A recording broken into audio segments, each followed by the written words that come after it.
O'qiy yaxshimiz, charchaymiz. Intervyu olsa bo'ladi? Da bola faqat tushmasa mayli. Bo'ladi, shu. Ismingiz nima, opa? Nozima. Nima ish diviziyani qilasiz?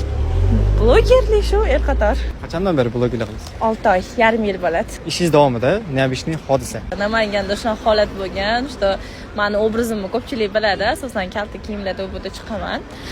Lekin milliy lozim ishtonda chiqishimni so'rashgan mendan.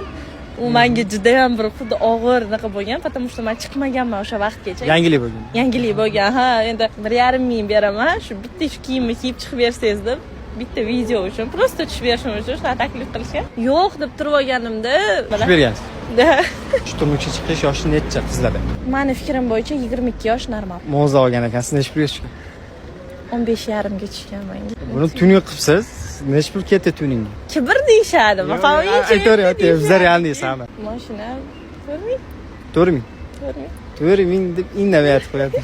Yoshlarga, yosh qizlarga o'qiladigan top 3 ta kitob. Voy. Bunaqa savol bermang.